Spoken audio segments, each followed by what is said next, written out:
அனைவருக்கும் வணக்கம். நான் உங்கள் இயக்குனர் பேரரசு பேசுகிறேன். தமிழ்நாடு, தமிழ்நாடு அப்படிங்கும்போது இதிகாசமாக இருக்கட்டும், புராணங்களாக இருக்கட்டும், இலக்கியங்களாக இருக்கட்டும், எல்லாத்துலேயுமே பெண்ணின் பெருமைத்தான் பேசியிருக்கு. பெண்ணின் பெருமை நிறைய பேசியிருக்கோம். ஆனால் நம்ம பெண்ணை பெருமைப்படுத்துகிறோமா அப்படின்னா கேள்விக்குறி தான்.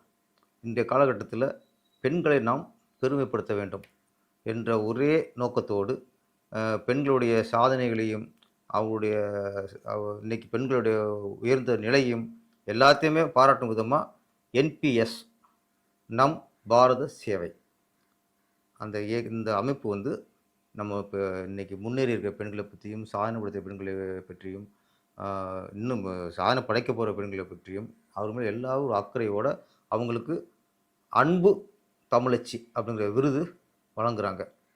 இந்த விருது வந்து கலைத்துறையில், வியாபாரத்துறையில், கல்வித்துறையில், மருத்துவத்துறையில், விவசாயம், கிராமப்புறத்தில், இப்படி அப்புறம் முக்கியமாக சமூக சேவைகள் செய்த பெண்கள், இப்படி பல துறைகளிலும் உயர்ந்து நிற்கிற சாதனை படுத்திய பெண்களுக்கெல்லாம் இந்த அன்பு தமிழச்சிங்கிற விருதை கொடுத்து அவங்கள பெருமைப்படுத்துகிறாங்க.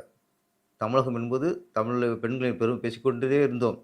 ஆனால் பெண்ணை பெருமைப்படுத்துறது ஒட்டுமொத்த ஆண்களின் கடமை, சமூகத்தின் கடமை. அந்த கடமையைத்தான் இந்த என்பிஎஸ் நம் பாரத சேவை அமைப்பு செய்கிறது. இதற்கு நாமெல்லாம் உடனிருந்து ஒத்துழைப்பு கொடுக்க வேண்டும். அந்த வேளையில் நானும் இந்த நிகழ்ச்சியில் கலந்துக்கிறேன். வர 20ஆம் தேதி இந்த அன்பு தமிழச்சி விருது ஆரம்பம், அதாவது பிள்ளையார் சொல்லி வந்து சென்னையில் போடுறாங்க. முதல் கட்டமாக 100 சாதனை பெண்களுக்கு இந்த விருது வழங்குகிறாங்க. இந்த 100 பிறகு 1000ஆக ஆகப்போகிறது. அதாவது சென்னையில் மட்டும் இல்லை, தமிழ்நாட்டில் உள்ள எல்லா மாநிலங்களிலும் இந்த சேவை தொடரப்போது.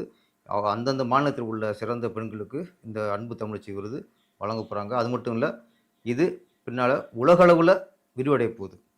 அதனால் இது முதல் விதை சென்னையில் இந்த என்பிஎஸ் போடுறாங்க. அந்த விதைக்கு நம்ம உரம் வைப்போம், தண்ணி ஊற்றுவோம், வளர்ப்போம், வாழ்த்துவோம். நன்றி, வணக்கம்.